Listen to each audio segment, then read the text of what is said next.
السلام علیکم جماعت ہفتوں کے طلباء و طالبات یعنی گریڈ 7 کے اسٹوڈنٹس، میں آپ کا استاد محمد اشرف۔ آج کا جو ہمارا سبق ہے وہ کاروان اردو صفحہ نمبر 3 میں موجود سبق ہے۔ اس سبق میں دیکھیں اس سبق کا عنوان ہے مماثل اشعار۔ دیکھیں آپ کو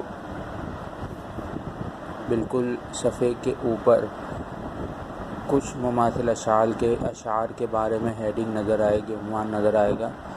تو مماثل اشعار کے بارے میں ہم پڑھتے ہیں۔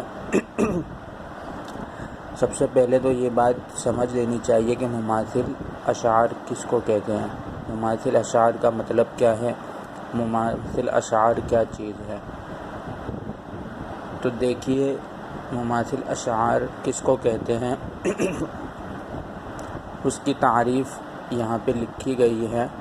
مماثل شعر کا مطلب ہے ایسا شعر جو اپنے مفہوم کے لحاظ سے کسی شعر سے مماثل رکھتا ہو، یعنی ملتا جلتا ہو۔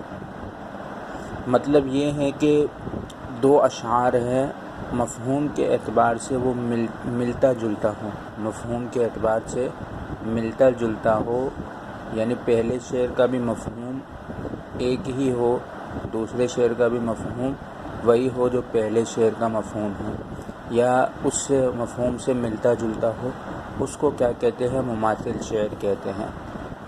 دیکھیں آپ کی کتاب میں بطور مثال ایک شعر لکھا ہوا ہے۔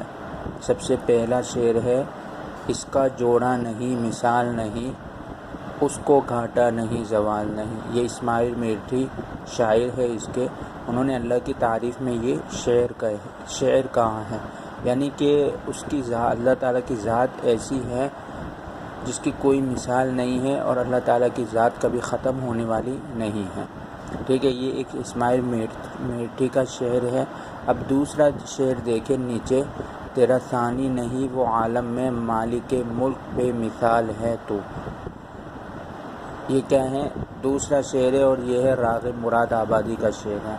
اب یہ دیکھیں ان دونوں اشعار میں مفہوم کے اعتبار سے یہ ملتے جلتے اشعار ہیں۔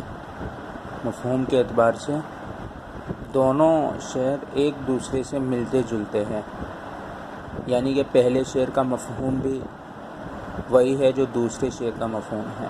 تو مفہوم ان دونوں اشعار کا ملتا جلتا مفہوم ہے، تو اس کو کیا کہتے ہیں، مماثل اشعار کہتے ہیں۔ ٹھیک ہے، تو یہ ہے آج کا سبق مماثل اشعار کے بارے میں۔